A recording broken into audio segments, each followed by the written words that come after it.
What's up mga ka-homework? So kahapon pa natin pinipilit buksan yung U-box or yung compartment or yung upuan ni Ninja. Hindi talaga natin mabuksan. Ngayon pwede nating discarding gawin dito. So hindi gumagana yung susi niya. Yan. Puro ganyan lang. Ayaw gumana. So gawa natin ng paraan. Try kong luagan or baka butasan ko dito sa ilalim para masundot yung sa gitna. Sige. So ayun mga ka-homework, flat screw kailangan natin and isa pang screw. So bibiakin lang natin dun dito sa ilalim. Ilapit mo dito. Dito. Yan, may kunting kawang. RS150 nga pala yung motor natin, si Ninja. Tapos sundot-sundutin lang natin dyan. Tapos may maririnig kayong tunog. Yan. Tapos yan, bubukas na pag narinig niyo yung tunog. Dito. Yan. Okay. Tapos yung lock na yon ay kaya siya nag-stock. Maaaring kulang sa lubricant. So lagyan natin ito, peke na WD-40. 120 pesos lang to, malaki na.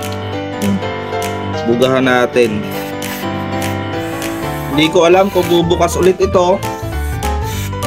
Sana bumukas na ulit siya.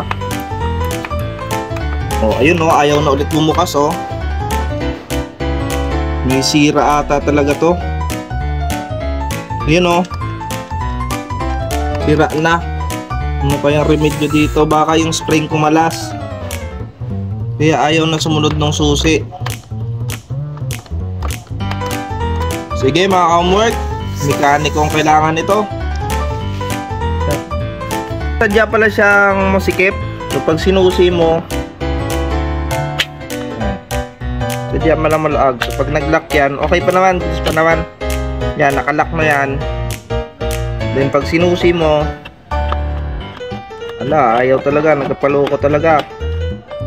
Yun, no? Ilang ikot-ikot pa bago siya umangat. Kaya dapat palitan dito. Sige mga ka-homework, suggest kayo kung anong dapat palitan. Motor ba o yung susian? Sige.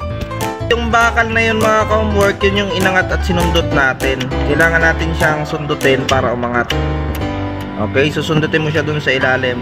Timingan lang para masakto mo. So ganun lang. Pwede na tayong mangkarnap ng motor. Hindi, joke lang. Pag mga troubleshoot lang yan. Sige. Tinanggal natin yung takip dun sa may lock nya. Ay ganito pala talaga ang nangyayari. So yan, hindi ma-open. At hintayin mo lang siya pumitik. Hindi ko alam kung mahina na yung spring or dun oh, sa pumapalo-palo na yon. Ayan oh, mahina ang kanyang pagpalo. Kaya hindi maangat. No? So umiikot din yung ating susian. Ayun mga ka-homework, ayaw talagang gumana. Kaya nilagyan na natin ng, ayaw gumana na ng susi, nilagyan na lang natin na improvise dito. Yan. So pag narinig nyo yung tunog na yun, open na yun. Tinali ko na siya dun sa loob para makalas siya. Ayan, nakalock. Di talaga, mahirap na yung susi. Medyo umikot na kasi siya. Kaya di tali na lang. So palitan natin. Palitan ko to. Pag may time wala akong makitang cable tie, ay ito na lang straw. So yun lang. Sana nangyari sa inyo ay alam nyo rin kung ano yung gagawin nyo. Sige, hanggat may isang sira. Ay sira talaga.